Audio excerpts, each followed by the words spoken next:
All right, hello everyone. Welcome. Bring on James here just a second. Hey there, James. Good afternoon. Hello, everyone. This is oh, hold on. My audio is in my other headphone here. Let me mute this stuff so I don't not gonna hear myself talking twice. Excellent. All right. I think we're good to go. We're gonna start the stream. Go ahead and James, kick us off. Welcome, everyone. Iowa Power BI user group here. We are here today to talk about Azure Synapse Analytics and how it integrates with Power BI. Obviously, both of these are Microsoft products, so there's pretty good integration between the two of them. Pretty easy to set up, and the nice thing with Azure Synapse Analytics is it allows you to really take your processing of your data and the analysis of your data to the next level beyond what Power BI can do all by itself. So we have a couple of presenters here with us from Xeris today. I don't know if I'm pronouncing that correctly. We have Eric and here. Is he with us? Sorry, I'm having a hard time seeing. You guys both in here with us? Yep. Yes. Okay, there's Justin. Thanks. So yes, we have Eric and Justin here from Xeris. Thanks for joining us, guys. And I'll go ahead and let you guys take it away. All right. Thanks, James. You bet. Hello. Welcome and thanks for joining us for this introduction to Azure Synapse Analytics. As James said, my name is Justin Moen, and I'm the Director of Data Engineering here at Xeris in West Des Moines, and I'm joined by my colleague, Eric Glider, a data engineer at Xeris as well. For those of you that are not familiar with Xeris, we're a tech company headquartered in West Des Moines, offering consulting services in areas such as data engineering, machine learning and AI, MarTech, identity and access management, enterprise integration, custom development, cloud computing, and other managed services as well. So today we're going to provide you with an introduction to Synapse and what it is, how to plan for a successful implementation, how to effectively execute on that implementation by utilizing Azure Data Lake Gen 2, pipelines and data flows, SQL pools, and other Synapse components, and also some benefits of connecting Power BI to Synapse and how to work with Power BI within the Synapse Studio. As many companies have discovered, data projects are hard. Data projects can be overwhelming, especially as to where to start. According to a study by Accenture, only 32% are able to realize tangible and measurable value from data. And only 27% say that their data analytics projects produce insights that are highly actionable. So with such a push to become data-driven, why are the results of these efforts so discouraging? You can overlook the importance of proper data foundation when you embark on an analytics journey. We've talked to many organizations who want to know more about machine learning and AI and advanced analytics. But when it gets down to defining how to start those projects, their current data infrastructure and processes are causing enough havoc when trying to do just basic reporting. A proper data environment will help set up these to do the basics well and will open the doors in advance to more complex analytics when the time is right. So what components go into a proper data foundation? We can see here on the left, here's a prediction from 2019. And even though we're in 2022, the components mentioned still ring true to setting up a solid data foundation. It's also important to know that not all data is equal. Data isn't used for the same purposes, and the users who need the data can vary as well. Also, the format of the data and the frequency that the data is available varies greatly as well. We like to say that placing your data use cases in the appropriate quadrant helps you understand the data requirements to achieve the successes of your use cases.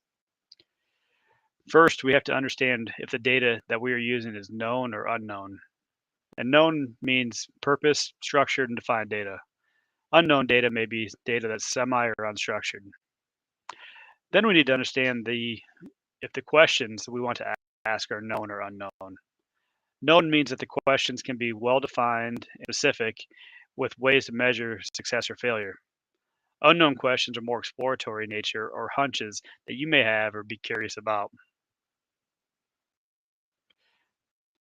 Historically, relational data stores could only really store known data well, and you could really only report off of it for well-defined known questions.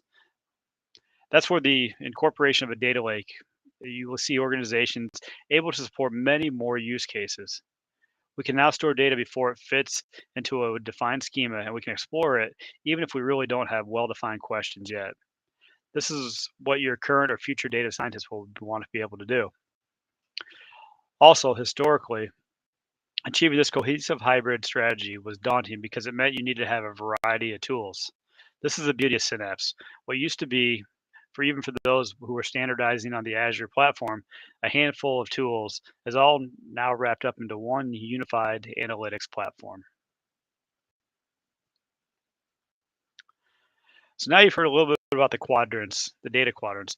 Let's talk about why you're here today, and that's here to learn a little bit about Synapse. So, um, Synapse, historically hybrid, like we said, meant a lot of different tools and potentially a lot of different platforms and vendors. Even until recently, those who standardized on the cloud would have to have, like I said, many of these different products to achieve both relational data stores and reliable reporting, and data lake for flexible storage, exploration, and big data analytics. This is where Synapse is unique. This platform incorporates both relational, structured unstructured data storage, tooling for modern and complex ETL, direct integrations for reporting analytics, all with a low-code interfaces and query and syntax that users are already familiar with. Synapse brings the hybrid approach of data lake plus the data uh, warehousing into one place, which makes it easy to adopt within your organization. A couple of statistics that we've found is, by 2023, 75% of all databases will be on a cloud platform, reducing the database management system vendor landscape and increasing complexity for data governance and integration. By 2022, which obviously we're in right now, 90% of corporate strategies will explicitly mention information as a critical enterprise asset and analytics as an essential competency. But through 2022 so far, we found that only 20% of analytic insights will deliver the business outcomes.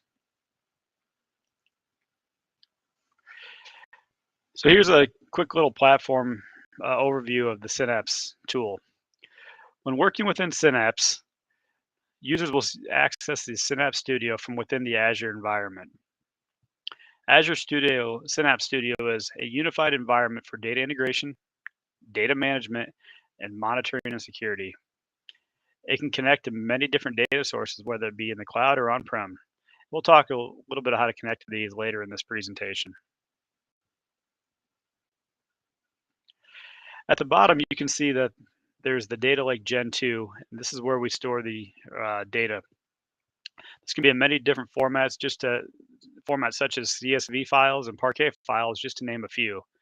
Storing data in the data lake is cost-effective blob storage. Next, we have the data integration component that is composed of the the Synapse pipelines, which are used for copying data and for data orchestration. The Manage Hub component is used to manage data connections, schedule and trigger pipelines to run, monitor resource usage, and set security all in one location. Next, you can see we have the pools, and there are two types of pools. There's a serverless pool and a dedicated SQL pools. And Eric will talk a little bit more about these later in the presentation. And for those of you wondering, a little bit about the dedicated SQL pool, this is formerly known as the SQL Data Warehouse, and it's been rebranded by Microsoft.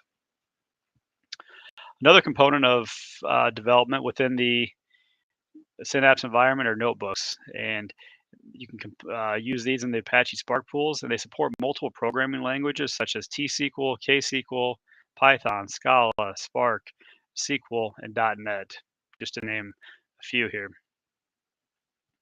In addition to the components contained within Azure, there are also other tools that are tightly integrated, such as Azure Machine Learning, Power BI, which I think most people here are familiar with, and then a new tool called Azure Purview, which is a unified data governance solution that's used to help manage metadata across many sources. It'll help identify and monitor sensitive and data and help understand your data lineage. This tool just became generally available on September 28th of 2021. So where do you start? There are two angles to think about when how to start a project like this: the conceptual strategy and the tactical execution. Both are extremely important, and we're going to try in our very limited time today to give you some helpful hints on how to get started with both. We want you to leave today with a solid understanding of what Synapse is and how it lays a great foundation for businesses who are trying to prepare themselves for analytics. We also want you to feel like we have an understanding of how practically to get started, see our processes for necessary preparation for success, as well as understanding the tactical and technical components that go into setting up the environment and starting to bring data into it.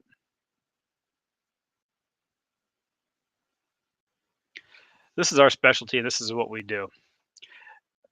Data is always a moving target, and it's always going to be. You're never going to get to a place with any data environment where you can sit back and say, we're done. This is why we specialize in working with teams to set up a strategy that gets the results fast. It's amazing how quickly the execution piece, which you can see here, step 5, can come together when you work through steps 1 through 4 in a well-mannered. As we have processes to make this successful, typically the first project for us has been to lay the foundation for the environment that will continue to grow and expand. And this typically can take anywhere from 12 to 24 weeks to complete. Based on feedback from the customers, this is much faster than they feel like they could have done it on their own.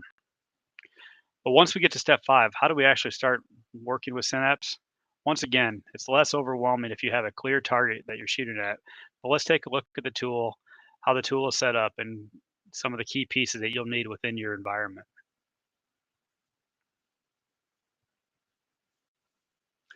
To get started on the tactical design, we typically define our data into 5 zones. Each zone is decoupled from the previous zone by doing this and can help prevent the data lake from becoming your dreaded data swamp. First step is the data sources. This is any source that contains data that you may be useful now or potentially later. Next, you've got your raw zone. Your raw zone contains copies of the data from your data sources. The data in here should be typically direct copies of the data from your data sources, and in most cases does not contain any changes or transformations. The transformation zone in the middle, this is where we alter data from the original structure performing actions such as replacing null strings and spaces, null values, numeric values with zeros, adding derived columns, renaming column names into a net common naming convention, and other transformation actions. Note, unless there's needed for business logic, we typically don't combine data from multiple sources in this zone. Next, we've got the curated zone. With the data from all of our multiple sources now in one standardized format, this is a zone where we can start to join and combine data from multiple data sources. And the last step you can see on the far right side and then a purple box is our relational data store. And as you've noticed, up to this point, the data has been stored in the data lake.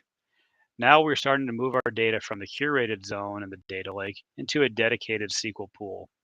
The SQL pool is where tools such as reporting platforms such as Power BI will connect to, as the data is in an environment in a format that is optimized for reporting and analysts.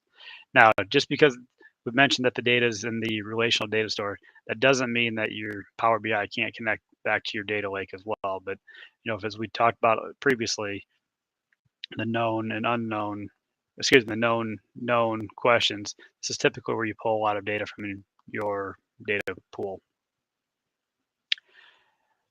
Now I'm going to turn it over to Eric, who will take you through what the data lake looks like in Azure and some of the other Azure Synapse components. Thank you, Justin. As you guys just got done hearing, Justin talked a lot about the whys of Azure Synapse, and I'm going to talk a little bit more about the hows and how we do everything in Azure Synapse. Starting off with, we're going to talk about where we're keeping all that data that we just brought into the cloud, and that's going to be inside of our data lake, which in the case of Azure Synapse is in an Azure Data Lake Storage Gen 2. This has been built on top of Azure Blob Storage and comes with the added benefit of having a hierarchical namespace. This allows you to quickly and easily keep all of your data organized and easily find it in times of looking for things. As an example of that, we have Justin talked about the raw, transform, and curated layers of the data zone. Each of those would be a folder inside of your data lake. You can see that on screen now. We have the raw folder pulled up. Additionally, you can also subdivide these zones. So like data source, data model object name, the date, so you can quickly and easily find the things that you're looking for. And then next up, we have how we're going to keep credentials secure. So we have all this important data in the data lake. How are we going to keep everything secure? And that's going to be through Azure Key Vault. Azure Key Vault is Microsoft's credential storing tool. While not a direct part of Azure Synapse, is very tightly integrated. And anywhere that you would be entering in credentials into Synapse, you can have the option to connect to Key Vault instead. This allows you to not have to be passing passwords around from to all of your developers, and allows you to also update these passwords on daily, monthly, weekly basis without having to re-hand out passwords to everybody. And it allows you to keep everything secure and keep everything locked up nice and tight. Next, we have how we're connecting to our data. Those would be link services, integration runtimes, and data sets. Link services, the easiest way to think about what a link service is using essentially a connection string. So when you're working with your SQL servers, you have your connection strings.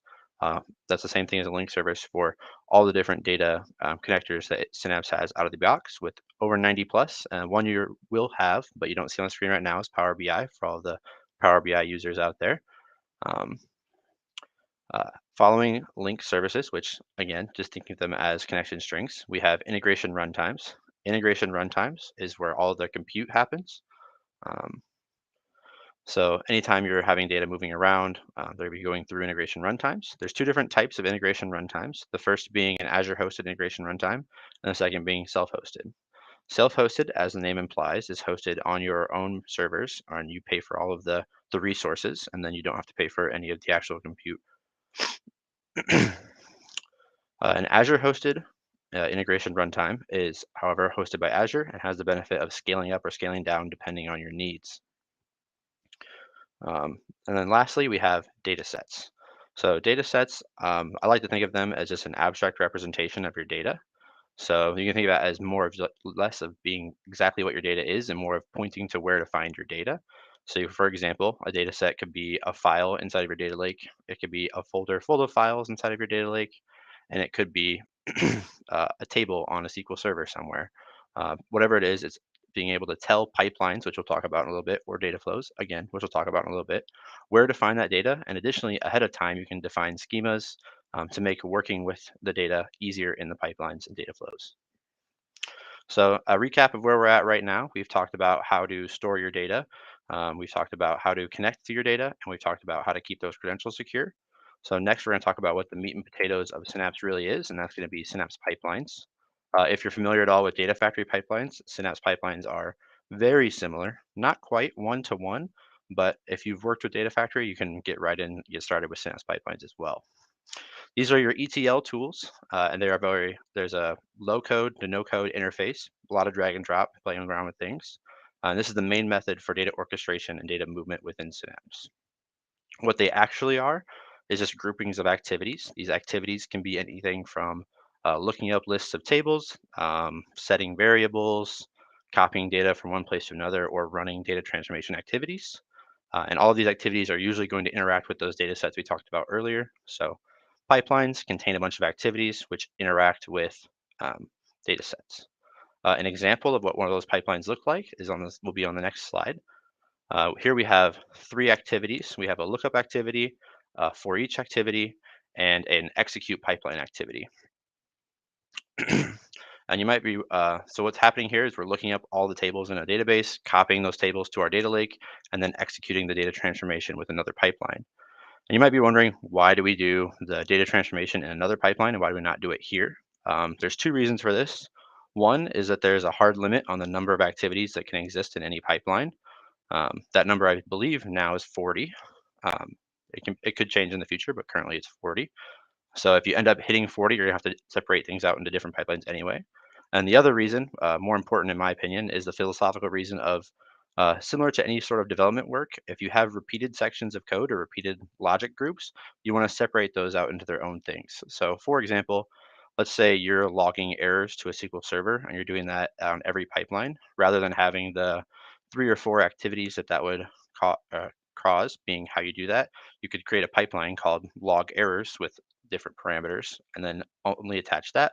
That way, if you need to make a change to your logging process, you only have to change the one pipeline, not the entire thing. And additionally, some of you eagle-eyed viewers out there might have noticed the blue publish all button in the top right of your screen.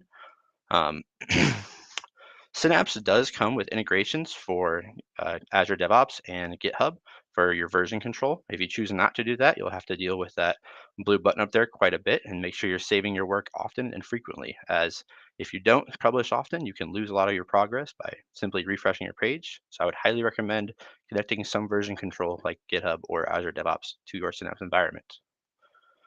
Next, I'd like to talk about the most important activities inside of your pipelines, in my opinions, and those are going to be your notebooks and your data flows. These are your data transformation activities. Additionally, if you want to, you can also use stored procedures and SQL scripts for data transformation. However, most people are going to be working with notebooks and data flows primarily.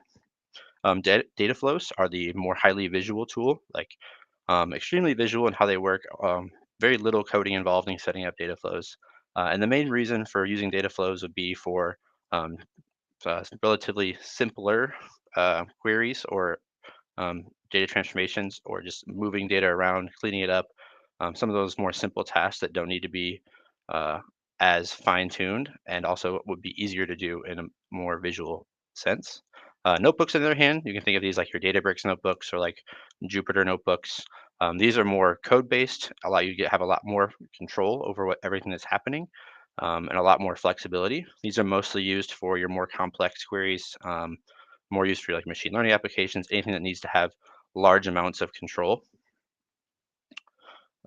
And then, like I said before, you can also have the option of doing stored procedures and SQL scripts. However, those would be not as common as doing data flows or notebooks. Now, I would be remiss if I talked about how visual pipelines are and how visual data flows are, and then didn't show you what one of those data flows looked like.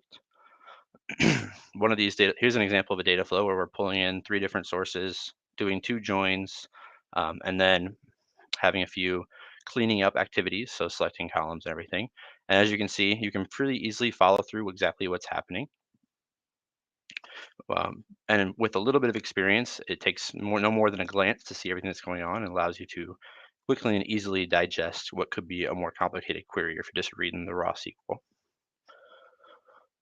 Zooming in on one of those activities themselves, we can look at the join activity. So it's really easy to set up and use the data flows, but what about how making sure the flow is correct at its current stage? Each stage of the data flow allows you to do a data preview. And what that would look like is the data as it is in that stage in time. So if we're clicking on the first of those 2 joins, and we click on the data preview, what we'll see is what the data looks like after the first join, so we can ensure that that subset of data looks correct before we move on to doing the second join. And you might be wondering why I'm showing you the button for data preview as opposed to showing you the table. And that's because I wanted to also draw your attentions to that learn more button there. It's very helpful that Synapse links documentation extremely readily throughout all of its activities, and allows you to quickly and easily find the correct documentation for the activity that you're on. It makes new users able to get up to speed quicker, and increases debugging speed for experienced users. Lastly, I'd like to talk about SQL pools, or lastly for the Synapse part of the talk anyway, I'd like to talk about SQL pools. There's 2 different types of SQL pools, serverless SQL pools and dedicated SQL pools. SQL pools are kind of the end game for where you want your data to be. Serverless SQL pools are for non-persistent data. They allow you to do queries on your data lake to quickly find information out. You can connect your Power BI to your serverless pools to do your queries that way as well. But a lot of what I use serverless pools for are quickly exploring data in the data lake in ways that don't need to be persistent, since no data is stored. So like if I need to quickly view what a file is looking like, I can do right click, select top 100 rows, look at the file real quick. And this is a pay-as-you-go model where you're only paying for the compute of that query. Dedicated SQL pools, on the other hand, this is formerly known as SQL Data Warehouse. So if you have any experience with that, you'll know what dedicated SQL pools are all about. There have been some improvements made though, so there is more reason to use them now. These are for persistent data storage, and this is where the end goal of that model Justin was talking about earlier. So once you have your data in the curated zone, the next step would be to put it into the dedicated SQL pool, and you can connect your analytics tools like Power BI, reporting tools like Power BI to a dedicated SQL pool. Here your data is stored and you're paying for both storage and compute, but you'll have a lot of helpful features to make it worth your while storing your data inside of a SQL pool. Next, what I'm sure you guys are more interested in hearing about is why you might want to be using Power BI with Azure Synapse. Just a few notes here on why that would be the case. The biggest one, in my opinion, is the single source of truth. So you've done all of your complex analysis, all of your complex data transformations, gotten everything to be the way you want it to be inside of the Synapse environment. And now you have a reporting baseline that everybody knows is true and everybody can agree upon. So no more worrying about where did you get your data from? Why do your reports look different from someone else's reports? You only have to deal with one baseline source of truth. So I think that's the biggest plus. Another big plus in favor of Synapse is the performance gains. So without getting into too many technical details, there's a lot of different features that both serverless SQL pools and dedicated SQL pools can offer to increase performance of reporting. So in those reports that are massive, holding billions of rows, you can get a little bit of a performance gain and speed them up a little bit. Another underrated benefit is keeping your developers all in one place. So Synapse has a very tight integration with Power BI, letting you modify and create reports from within the Synapse workspace itself. So your developers won't have to go back and forth between two different web pages all the time. It's a minor detail, but underrated. I wanted to point that one out. And then lastly, Power BI Performance Accelerator for Microsoft or for Azure Synapse. Excuse me, quite the mouthful. This is a tool that was announced about a year ago, and has not been out for preview yet, but will be a tool that allows Power BI to further utilize Azure Synapse's resources to further speed up your reporting and make everything just flow a lot more quickly. And I really want to highlight this, not because it's something that's coming out, but because it shows that the relationship between Microsoft's tools is important to them, and they're working on making those features that's better and better with time. So you don't have to worry about, oh, if I adopt this now, I don't have, it's going to be gone in a few years. Like it's going to be something that sticks around for a while in the future. And then I talked about the workspace integration. So I just wanted to show you guys what that looks like. All of my screenshots from today have been within the Synapse environment. And this is an example of a Power BI report that you can load up directly within the Synapse environment, just like it's a data flow or a notebook. And you see that you have all the editing options that you have in Power BI Online right inside of your Synapse workspace. And that'll be our presentation for today. I think we're going to go through a lot of the questions now. So give me 1 minute to keep reading up on the chat and get caught up on where everybody's at. Thank you. Thanks, guys. Really appreciate that. We have some questions from Q&A here, kind of going back in our log here. There was a question that came up earlier, which was, is Synapse pipelines identical to Azure Data Factory? So the pipelines are very similar, but they're not quite 100% identical. There's some things that Data Factory does that Synapse doesn't, and there's things that Synapse can do that Data Factory can't. But if you've done work in Azure Data Factory, you'll be able to get by in Synapse. But each tool does have its own place, and there are some differences between the two. Great. Let's see here. There was another question, which was, I guess this is a two-parter. First being, is there any chance that your slides will be available for people to download and share within their organization to help people understand what we were talking about today? Yeah, we can share. We can share these. Cool. And the second part of that question was, let's see, where is it? Oh, I'm sorry. That was the other part of it. It was the Synapse pipelines and these slides. Going back a little further here. There was a question about, do we need Databricks to have data? The question says to have data into different zones. I'm not sure. Maybe you guys understand what that. Yep. So there's a few different ways you can get your data loaded into data zones. Notebooks are definitely one option if you want to have that be how you orchestrate moving data around. Another option, if there's no transformations that are being occurring, you can just use pipelines just by themselves. And then the third option would be using those data flows that we showed. And hopefully that answers your question. Feel free to ask again if you want more information. Yeah, that was from Tan or Ton. So if that wasn't a complete answer to your question, then please clarify there. So I'm gonna pop in here. I'm gonna pick on you guys a little bit here on some of my space in this area. So I'm curious your guys' thoughts on. Okay, so we have different zones, right? You kind of showed there's like this raw area where I'm just loading some data in there, and then I'm kind of moving data through those different storage zones. A lot of times I get questions around, well, why are you duplicating the data so often? Why are you picking up and putting down data in each of these different zones? Maybe you guys can speak to why you see that happening, and maybe some of the cost implications of why we're doing cares. We're storing a lot more data, but the compute is kind of changing here. So maybe you guys can speak a little bit to that end. Yep. Sure. So I can take that one unless you want to, Justin. Yeah, go ahead and start. So the reason we're keeping data duplicated a lot is we're duplicating the data at different stages in its life cycle. So in the raw zone, everything is as it was in your data sources. So today you might want to analyze your data in one way or answering these questions Justin talked about. But a year from now, you might want to answer different questions or analyze your data in a different way. With the data in the raw zone, you can always go back and you have that data available to analyze all the way through in a different method. With the transform zone, if you can jump in at individual points and adjust how you're transforming and analyzing your data so that you can answer all the different types of questions. And the reason we're duplicating it and not worried too much about that is storage is relatively cheap inside of Azure Synapse. Where you're spending your money is during compute, not during storage. And additionally, the time of your developers is also much more expensive than storing an extra copy of your data.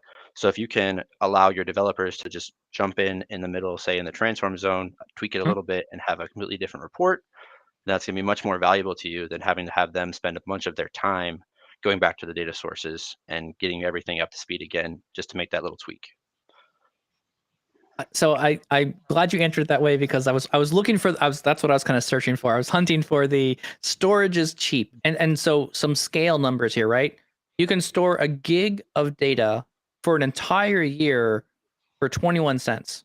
So that's like the scale of what we're talking about here. And I know I'm gonna date myself a little bit here, but I remember having discussions with people like, the SQL server is running out of room, we need more storage. And then someone goes, let's go buy a couple terabyte drives. And we're talking like thousands of dollars just to get terabyte drives stuck onto the SQL server.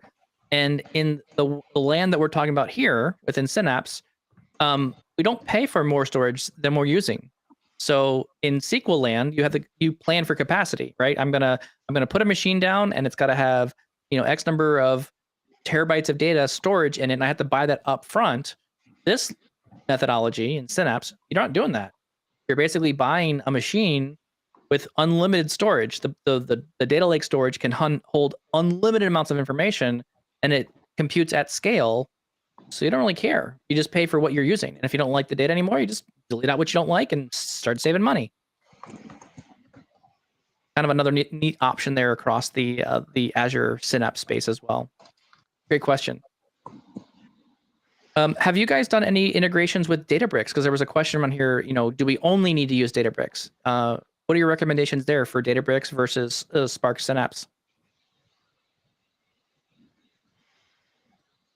Justin, I'll let you take this one since I've been. Yeah, I'll be honest. At this point, we have not used Databricks very much at all. We've had a little bit of integration, but to be completely honest, that's not something that we've got too deep into yet. But something obviously that's on our radar to explore and to integrate a little bit more. So awesome. You will love it when you get started. That is my tool of choice now for data engineering. It's super slick. Excellent. James, any more questions out there? Oh yeah, we've had a bunch of them pour in ever since we started opening the Q&A session here. So, excellent. Okay. Couple here that seem like they might kind of make sense to merge into one. There were two. What is the difference between questions? Maybe you can kind of talk about the cluster of different things here. Differences between Azure Data Factory, Synapse, data lakes, dataverses, data hubs. There's a lot of really, kind of very similar sounding jargon here. Perhaps we can get some basic definitions for what this stuff all means. Yep.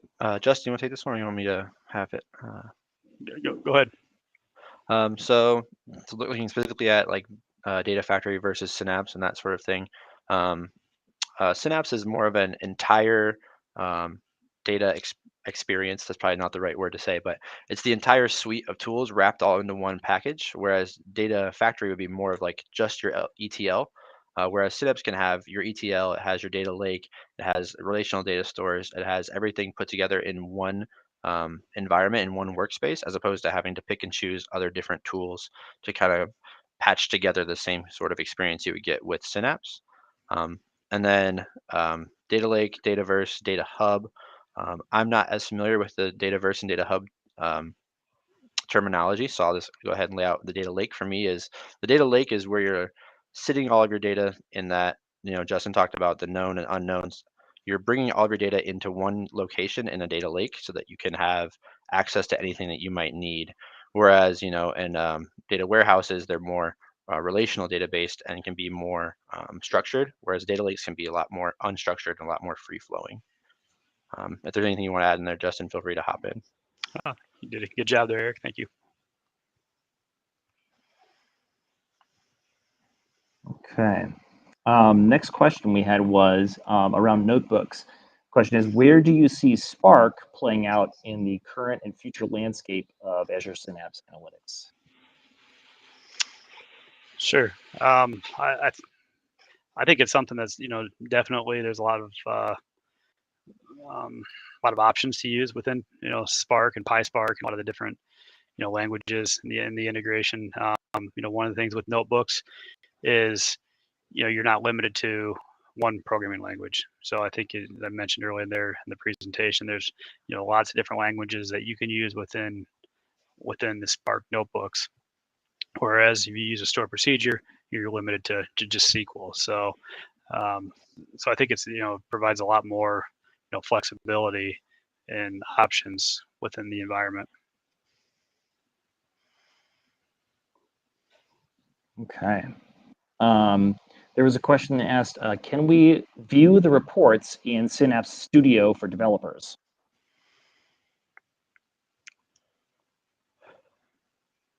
I guess without being, I don't fully get what the reports in Synapse Studio, the question there. The way I'm interpreting it as where can you view all of this information?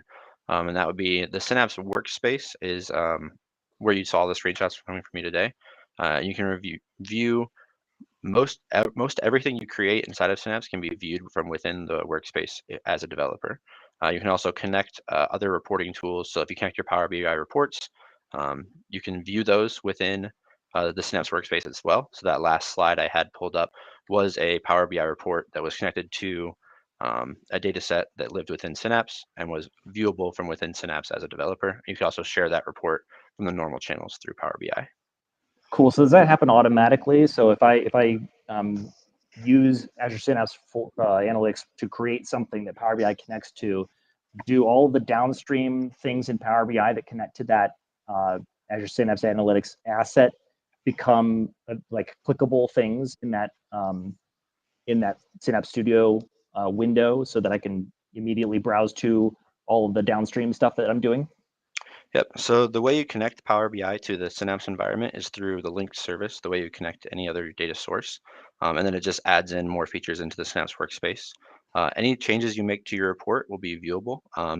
The way I'd like to say it is anything you can do in the Power BI online experience, you can do within Synapse. So it essentially takes that Power BI online service and places it into your workspace as a way to edit tools. And not only can you create the data sets, you can create and view Power BI data sets that might not live in Synapse. You can view those as a read-only from within Synapse as well. Cool. All right. We have, this is a question I'm sure everybody knew was coming. Is Azure Synapse Analytics replacing SSIS?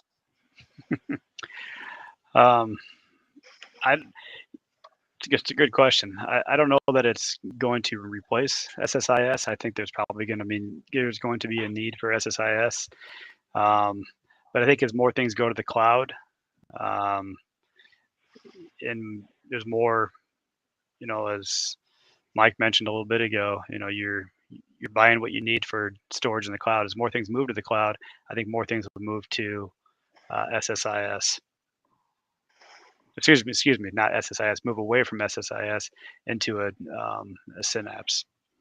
So I think that's a kind of where we've seen things moving. But I'll let anybody else chime in if they've got some other experiences as well.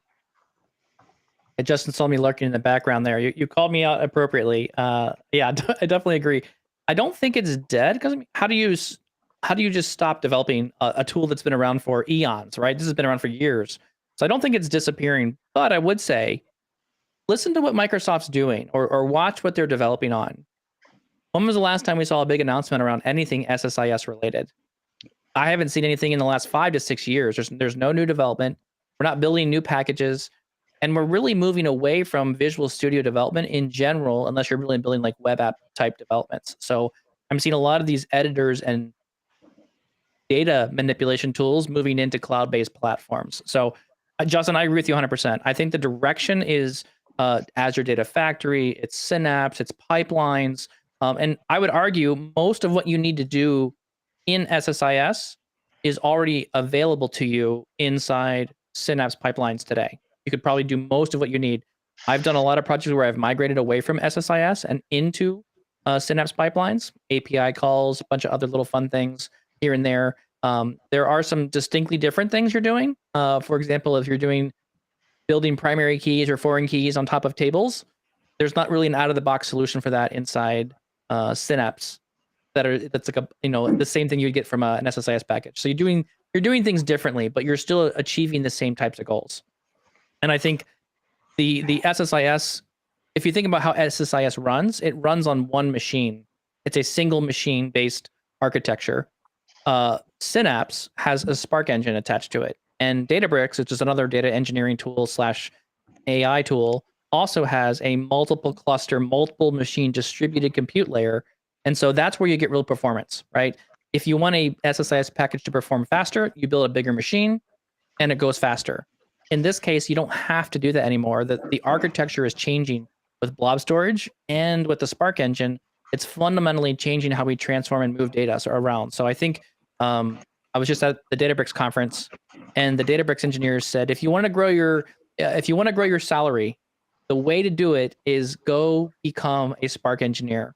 Their salaries over the last 2 years or last year grew 30% just in their salaries because it's becoming such a highly demanded skill set for people to know and understand PySpark, PySQL, all the different Spark or Scala and Spark languages for yourself. So definitely a future there as well. One thing to add on to that, Mike, from the amount of scaling that you can do within apps. As you said, SSIS runs on a single machine. You reach your maximum RAM or whatever on that machine or your CPU. I just ran into a client here recently where we tried to run at the DW units, the data warehouse units, at a level of 200. We couldn't get a job to run. It would fail out after 2 hours, and that's we were running a stored procedure that it aired out after 2 hours because that was the max limit. We upped the data warehouse limits. So you stopped the warehouse, we uploaded it or updated it from a 200 to a 2000. Now, granted, you pay a little bit more for the compute time, but that job that didn't finish in 2 hours finished in about 5 minutes. So see, and then you turn it back down to 200 when you're done, and you're happy as a clam. Exactly. Yeah. Exactly right. Yes. So you pay for what you need. We didn't have to go out and buy another server. Didn't have to go out and time is money. So it was very cost effective to pay that a little extra money to compute that. Totally agree. That's a great example there because it's happening all across the board. Look at all the products that Microsoft's putting in place. This is a lot of what they're doing. They're allowing you to pay for what you need. And I think a lot of your workloads, you think about what you're doing on a regular basis, they're bursty, right? There's a burst of, and then, Justin, what you guys get, if you need to reload that data or update it in the future, you can then start providing automation scripts around that DW. You can start automating it, turn it up, run the job, turn it back down. So the pipelines inside Synapse actually give you the capability of turning up and down the capabilities of your Azure resources right in line with your pipeline. So your data pipeline can scale up resources dynamically, do the loading activities or do the procedures that you need to run, and then scale down when they're done and completed. So really good. Again, when we think about cloud, we think about optimize for compute. How can I touch that data as little as possible to still get to my answers? Storage is cheap. Pick it up, write it back down, no problem. Just being very mindful about the compute layer. Awesome. Great comments. Any other questions, James? Oh yeah, several more here. Next question, what are some suggestions to bring down the cost when using Azure Synapse Analytics? So like we were just done talking about, focusing on the compute layer, making sure, like we were just got done saying, I think a few different times now, storage is cheap. The compute is where you're spending all your money. So trying to think about how you can minimize or reduce the amount of compute needed to get your jobs done is the biggest way to reduce those costs. Cool. Next question, and this is maybe a little ambiguous. We can maybe sort of explore what both interpretations of the question. How would you describe the relationship between Azure Synapse Analytics and data marts? What's unclear to me is whether they're referring to Power BI data marts or classical SQL-based data marts.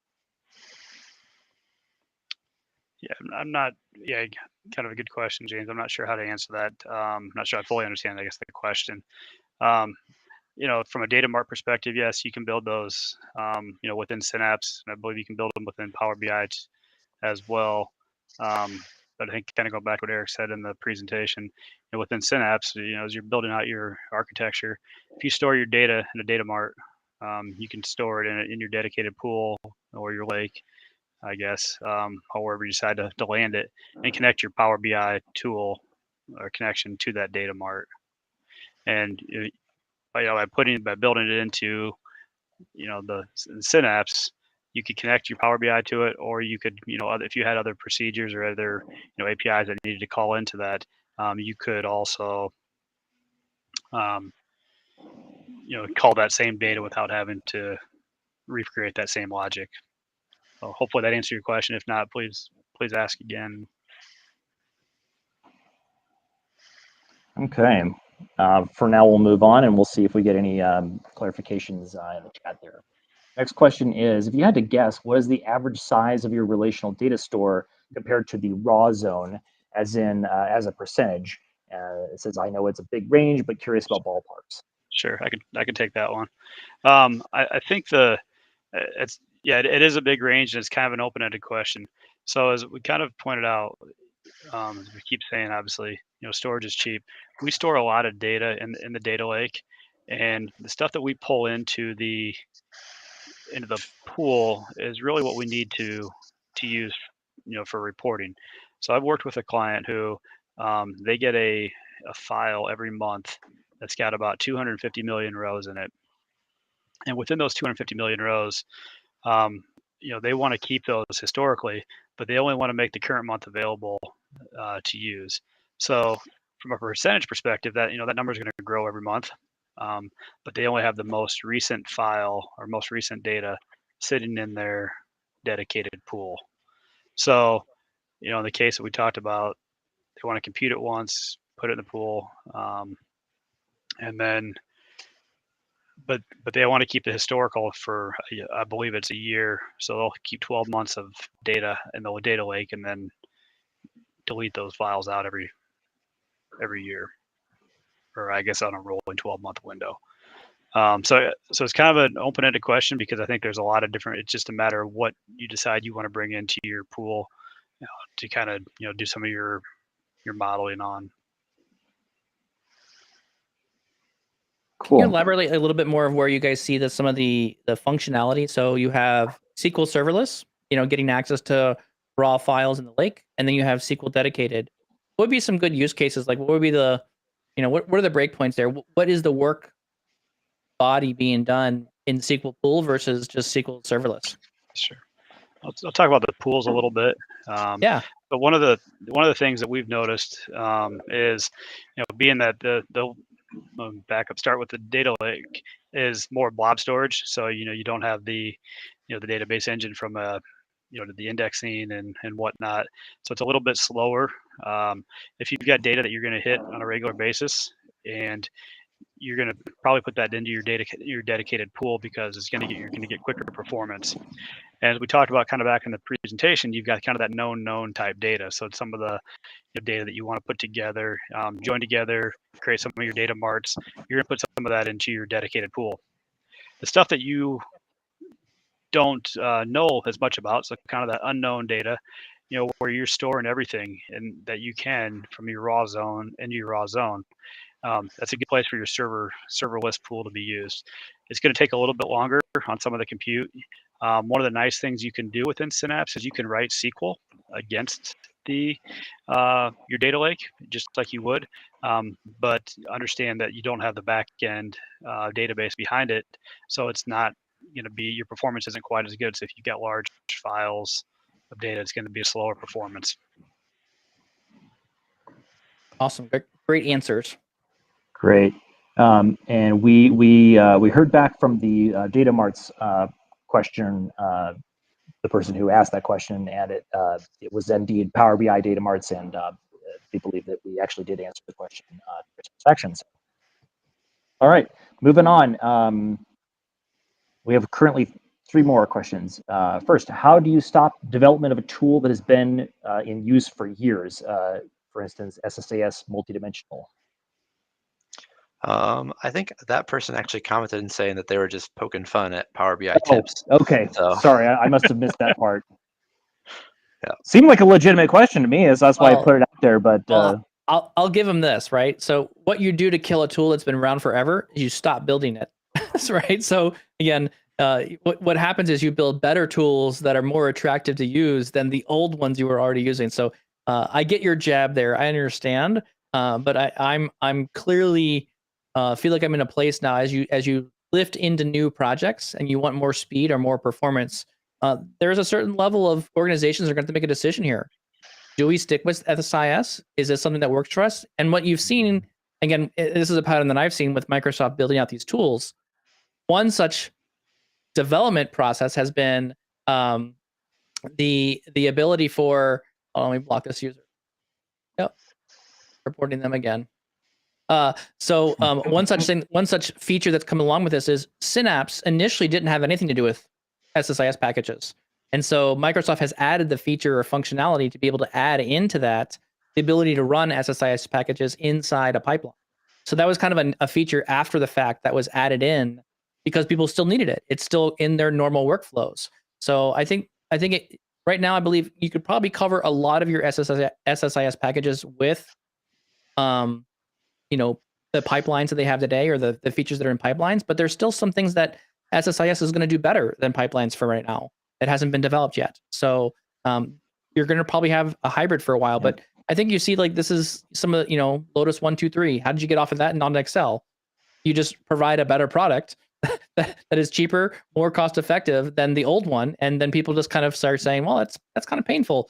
Or that generation of individuals move on and they're like, we don't want to maintain this anymore. Let's just build something new. We'll start with the new stuff. So I think you'll kind of just see it slowly die out over time.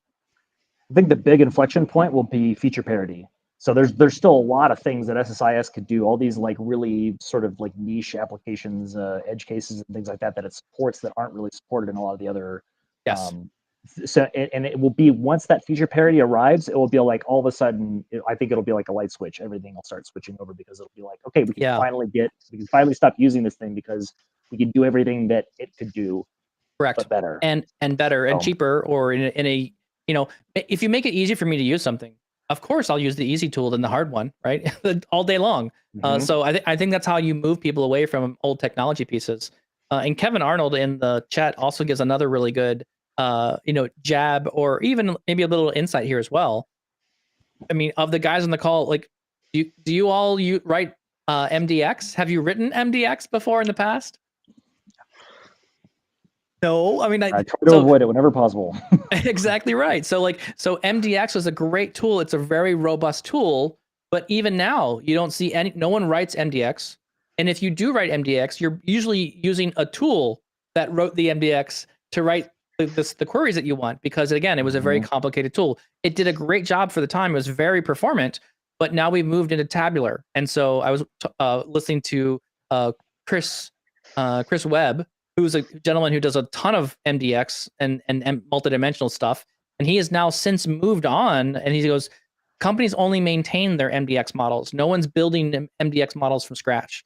Everyone's building tabular now. So I think this is the same situation, right? The tooling got better. The technology is cheaper, easier to use, and the general population is just going to migrate to these newer tools. Good comments. Good comments. Any other questions? Yes, the next one is, when we have Power BI inside Azure Synapse Analytics, how are we able to share that Power BI applications to our colleagues or clients? So currently the focus is mostly on using the Synapse as the development tool, so editing those reports.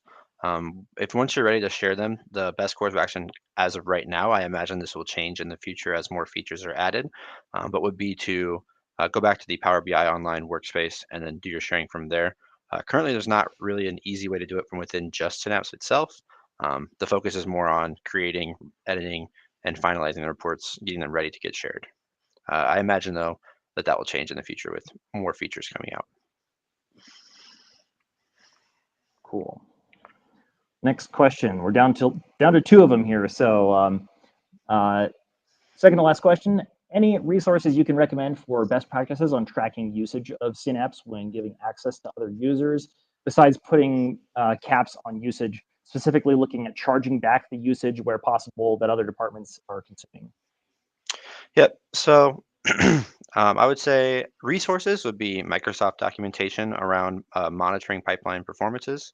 The tool itself gives you a couple good options for monitoring usage that aren't just setting limits. Like you can check who's running pipelines, pipeline statuses, and then recently ran pipelines pretty easily within the tool, as well as if you want to go, to the next level of being granular with your control, you can give different access control measures. So you could prevent certain users from running pipelines, and then you could have those pipelines being ran via triggers only. So something we didn't talk about today is ways to run pipelines. Some ways will be automated through triggers, whether it be time-based or action-based, and others can be manual debug runs. So if you want to really cap performance, you can get pretty in-depth with different access levels on who has permission to run timelines, who has permission to create triggers, those sorts of things. But as for resources, I would just recommend reading up on documentation for pipeline monitoring. Monitoring the pipelines will also let you monitor their usage as well. Cool. This is a question from me. Have you worked at all with using the like log analytics in Power BI and bringing that in with Azure Synapse Analytics? And is there any sort of special stuff that can be done with that to do some sort of meta analytics on the usage of Power BI, usage of Synapse Analytics sort of within the tool itself? That's not something that I've personally done, but it does sound like it would be very doable and very interesting to see the results of. Most of my keeping track of logging everything has been done through just the Synapse tools that are come attached out of the box. But I think that would be a good thing to explore in the future. Cool. Let's see here. Oh, there was a what looked like a question that actually turned out to be a comment. Andrew Sitz, one of the co-leaders of this meetup group, says, "Did you guys know that Azure Data Factory Power Query actually translates M/Power Query into Spark behind the scenes?" The same thing with mapping data flows. There used to be a feature listed to promote Power BI data flows to Azure Data Factory. And he says that, however, that seems to have vanished from the planned features. So I'm checking to see if there were any last minute questions from anybody on. But to Andrew's point there, like I don't think I ever saw that feature. Maybe it happened so fast that I missed it. But I do feel like that's one of the limitations of Power Query in general. Power Query is kind of limited to a single machine at this point. And so that's one of the downsides that I think I get into where, yes, you can have Power Query, it distributes, they're doing a better job, I think, engineering Power Query to be more distributed, but there is limitations with what Power Query is doing. And so I feel like that's been something that Microsoft's been working on improving. And I hope they come back and cross my fingers here. I hope they come back and revisit the translate things in M into Spark kind of transformations would be great. Because that to me, that provides ultimate scale, right? Being able to do that. I mean, in Power BI Desktop today, you can take an M script and you can right click on it and say view native query, and it can show you the SQL statement when you're connecting to a SQL server. Here's the SQL statement that this M has produced using some interpretive, I'm renaming columns, I'm reordering things. M can interpret that information down to a core language like SQL and reuse that. It'd be nice to see if they could do that again with Spark, the same kind of thing, right? It's a lot of your data engineering is the same stuff. Joins, merges, rename columns, filter, cleaning data. Like these are very common steps, and they're usually in most platforms, both SQL and in Spark. So it'd be interesting to see if they can kind of make that come together, because I think that's, to me, that would be the linchpin for Power Query if we could really truly get it to a place where it could scale beyond where it's at right now. I think it's just limited to, you get into hundreds of millions of rows of data or lots of small JSON files. Power Query is just going to fall over. It can't handle the scale. So anyways, that's just my opinion on the whole Spark and M Power Query side of things. See where it goes.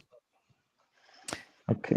I think we Excellent. had one last question that Okay. just came in, and that is, Eric, given your previous answer, do you think that Power BI in Synapse version may at some point include some of the capabilities of Tabular Editor in the actual Power BI online tool, since it seems unlikely at this point that we will see this anytime soon in Power BI Desktop? Yeah, so admittedly, my experience with Power BI is limited. I'm more on the Synapse side of our team.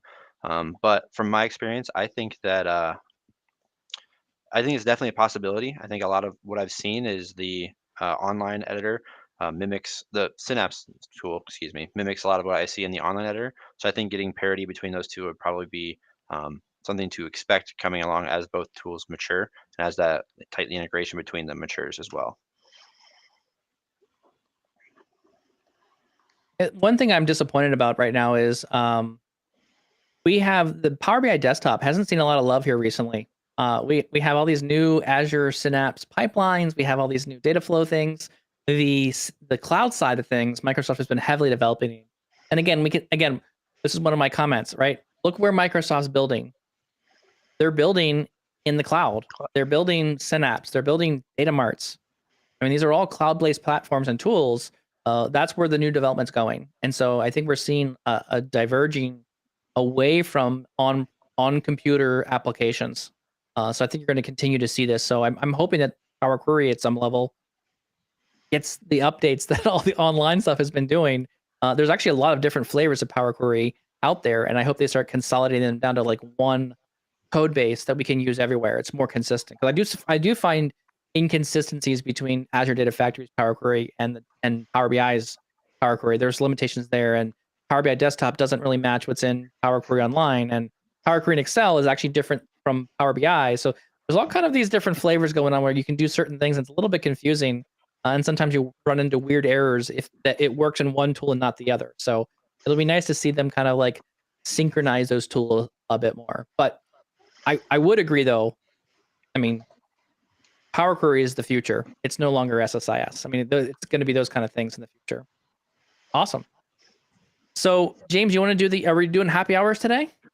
Yeah, this is kind of a tradition we've had going where after we finish an hour an IO Power BI user group live stream, we will usually transition over from the presenter and audience sort of format to a more open floor where everyone chats, gets to know each other, talk a little shop. So obviously we can't use this platform for that, so we typically transition over to Microsoft Teams for that. So if there's anybody interested in joining us, I didn't get a chance to ask our presenters ahead of time, Eric and Justin, whether you would be willing to spend a little time chatting with us in a more unstructured kind of format. If that's something you'd like, we would love to continue the conversation there. So Sure. the invite we're going to send out. Oh, go ahead. Sorry. So you're more than welcome to join us. We're going to do just a happy hour. If Eric, Justin, you're more than welcome to hang out and show up with us. James and I'll probably be spitballing some more random facts and noodling some more ideas around Synapse, Power BI, and all the things. So the link is in the chat window, and I'm going to throw the link down here on LinkedIn as well. So go ahead and join that Teams meeting. It's just a short little bit.ly link. You can join that Teams meeting. I'll be there shortly, and then we'll shut down this live stream, and we'll meet you over at the happy hour. Thank you, everyone, and I appreciate your presentation. It's been a very good, informative session. Thank you for your time. Thanks for having us. We'll see you over at the happy hour. Thank you. Cheers. Thank you, everyone. Thank you very much.